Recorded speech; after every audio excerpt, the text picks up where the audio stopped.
Bonjour. Depuis quelques jours, les coups de filet de la police républicaine se multiplient, touchant divers domaines et renforçant la sécurité sur l'ensemble du territoire.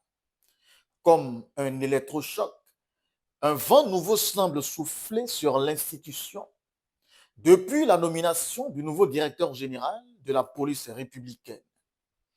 Loin d'attribuer d'office ses résultats à un seul homme, c'est de tenter de relever le contraste avec la gestion de son prédécesseur, Soumaïla Yahya, qui est bien frappant. Ce dernier était perçu dans plusieurs cercles politiques et administratifs comme un trop zélé, trop autoritaire, parfois brutal dans sa manière de diriger. En coulisses, des voix jusque-là silencieuses ont laissé éclater une certaine satisfaction à son départ, comme si une chape de plomb venait de se lever. Le chroniqueur se souvient des critiques qu'il avait formulées à l'égard de l'ancien directeur général de la police républicaine sur plusieurs numéros de l'émission Les Grandes Gueules de Fraternité FM. L'homme dirigeait ses troupes d'une main de fer, parfois avec une sévérité excessive.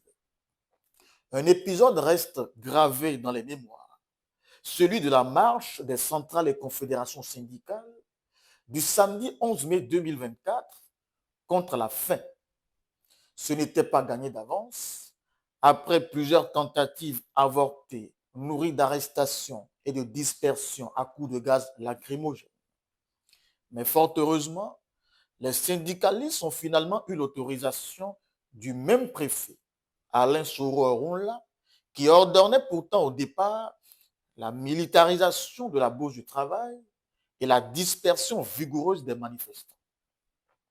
Il faudra au passage féliciter le préfet qui, ces derniers jours, fait preuve d'une grande modération dans ses prises de langue avec la population pour la libération des espaces publics.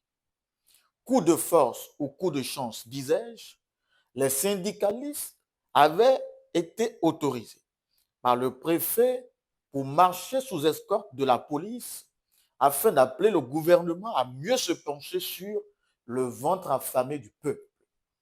Ce jour-là, devant une foule de manifestants, Soumaïla Yahya, dans un essai d'autorité bien palpable, s'était rué en sens inverse de la circulation à bord d'un pick-up sur ces éléments qu'il avait humiliés publiquement et les reprimandant avec une brutalité inutile, juste pour leur demander de retirer le véhicule de la police républicaine de l'escorte policière en première ligne. Certes, la rigueur est une exigence pour les forces de l'ordre, mais fallait-il exposer ainsi ces hommes en uniforme devant les civils?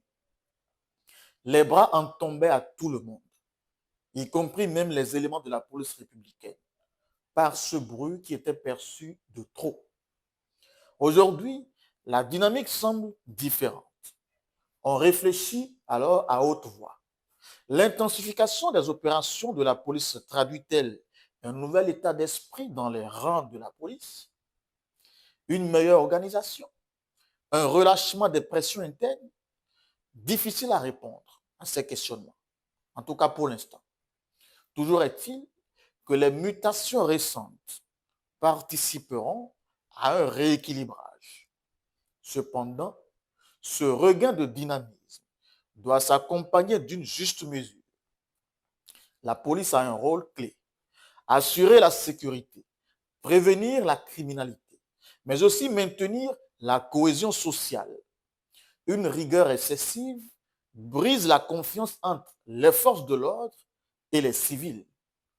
Une rigueur juste, en revanche, inspire le respect et motive la coproduction de la sécurité qui est nécessaire pour la quiétude que nous formons en tant qu'ensemble d'une seule unité.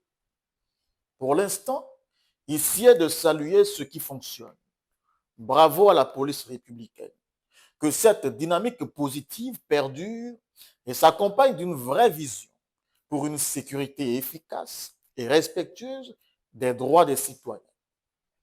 Quant à nous civils, respecter notre devoir qui n'est rien d'autre que l'observance des règles établies, on doit impérativement s'en donner les moyens. Ou tout au moins, des écarts de langage, on s'en abstient. C'était votre chronique contre jour. Merci pour l'attention et à demain.